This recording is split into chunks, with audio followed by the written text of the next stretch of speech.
Okay, I'm not mad. I'm actually really happy I lost today. So today's trade recap, we lost a little under 0.5%. I didn't size up since this week's market conditions have been crazy. So let's stick with the two micros. Um, so let's go over how I got my bias and all that, right? Coming to market open, we were selling off a little bit. Like this, and then we had to move up. And this is where I got my bearish bias. So initially, I was like, okay, I'm trying to hold on. Initially, high time frame was longs. Okay, high time frame was bullish.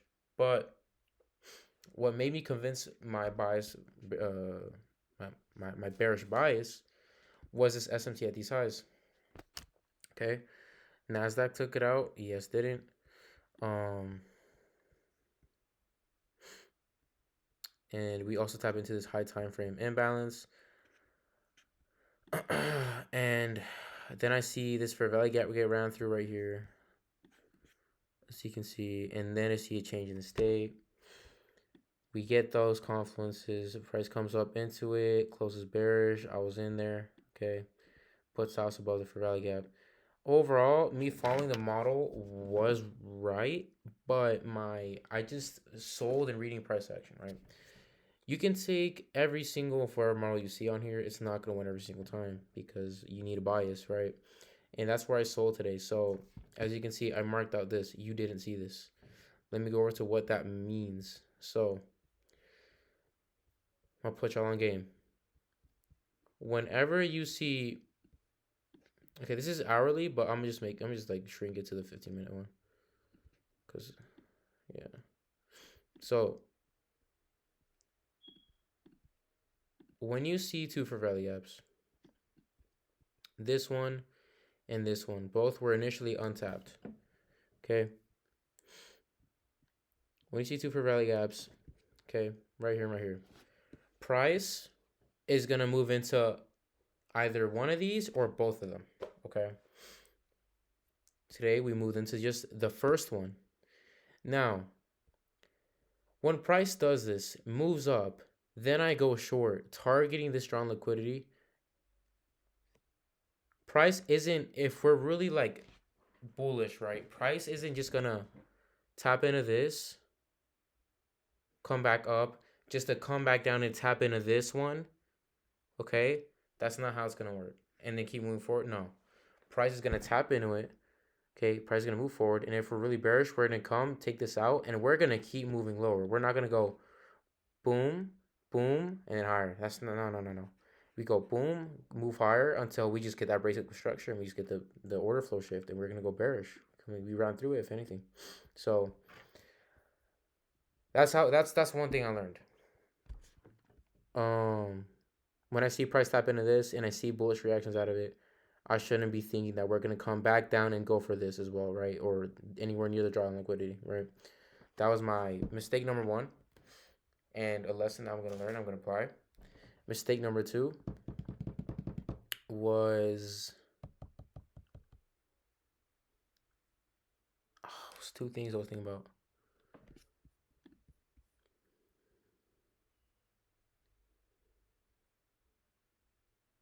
I forgot. um,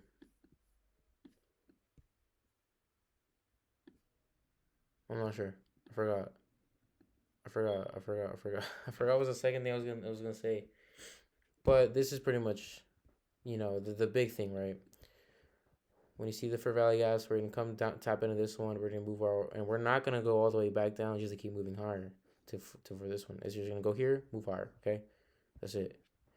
And if we're really gonna come back down here, that's a complete order flow shift. Okay, so let's go over what would have been the better trade idea, which I wouldn't be able to take because I have school. So my limit is like at the max I'll go is like A5 looking for trades. Then I'll have to go to school and maybe I'll take a trade if my teachers aren't on my ass. So let's go over the actual trade idea. So okay, we're just consolidating around this range. Maybe we see some SMT divergences. Okay, right here maybe. Okay, I see something. I see this SMT. Is this an SMT or am I stupid? Was it this or was it this?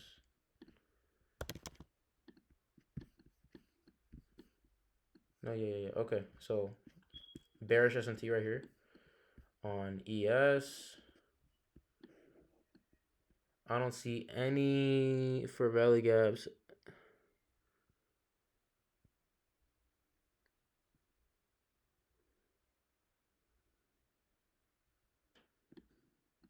Maybe on the 5 minute. Yeah, I don't see much.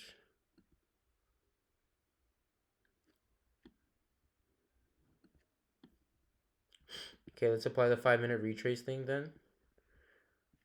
All right, 5 minute retrace 11. I don't really trade this late into the day, but you know, if something's good, then something's good, right? Okay, yeah, still can't apply the entry model, so instead it'd probably be taking it just off a 5 minute retrace, and we get a break of structure right here, right? We come up into,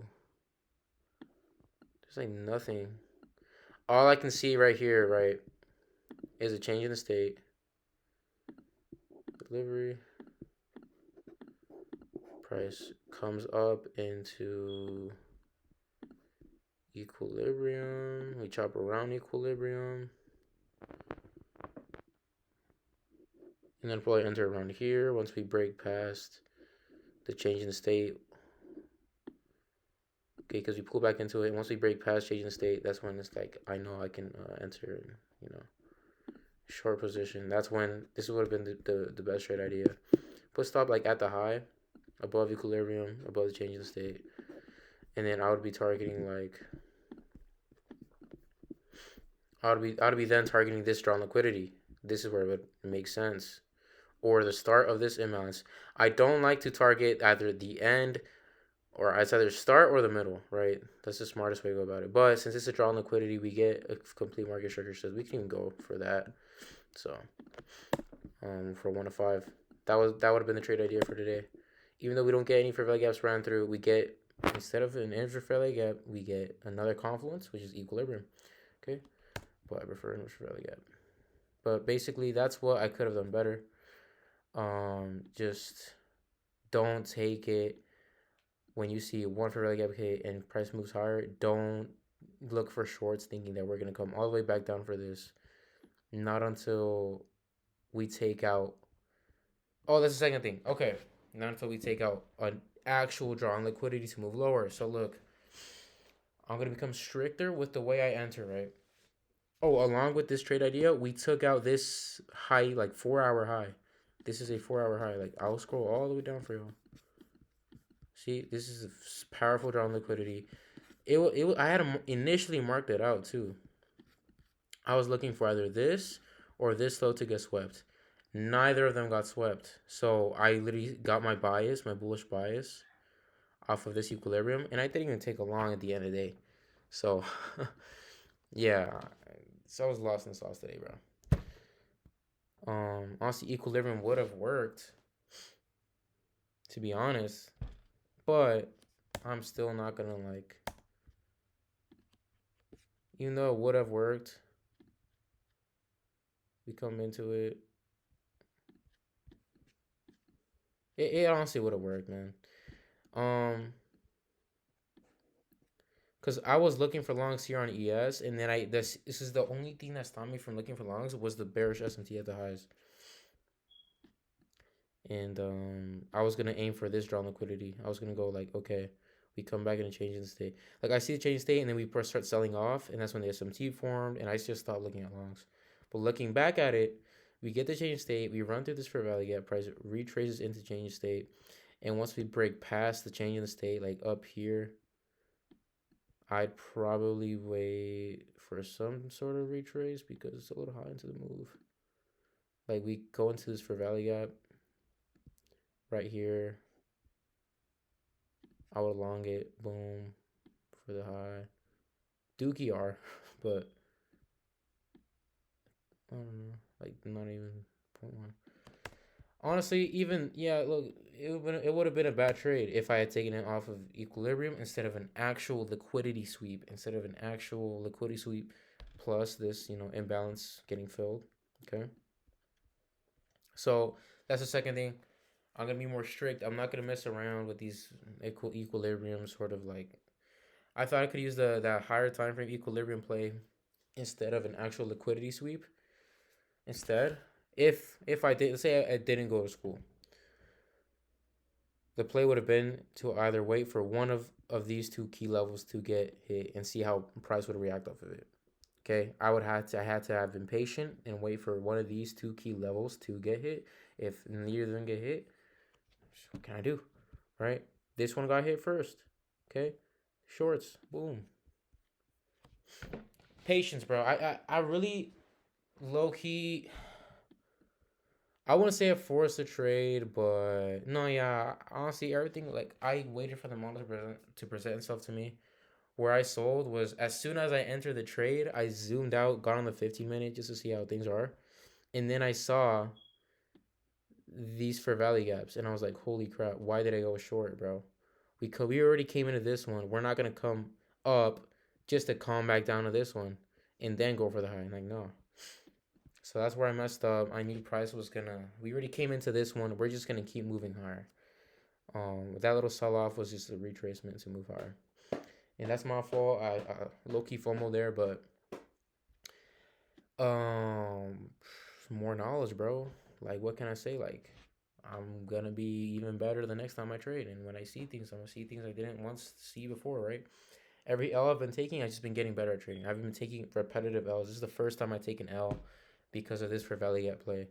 This fair value gap knowledge is actually something I learned from TJR, but I didn't really take it seriously. And then now that I lose because of it, I'm gonna start, looking out for this more. So when the price comes into the fair value gap, don't take a short because we came into it, respected it. We're not gonna come all the way back down to this one. We're gonna keep moving higher. The only reason why we come back down here is for, boom, complete market structure shift. Okay. That could be like a whole 5 minute break of structure kind of thing going on right here. Boom, 5 minute break of structure. And then, yeah, you know. So that's it. That was a trade that I took today. Taking on NASDAQ. NASDAQ ate out my ass crack. So, yeah, that's pretty much it.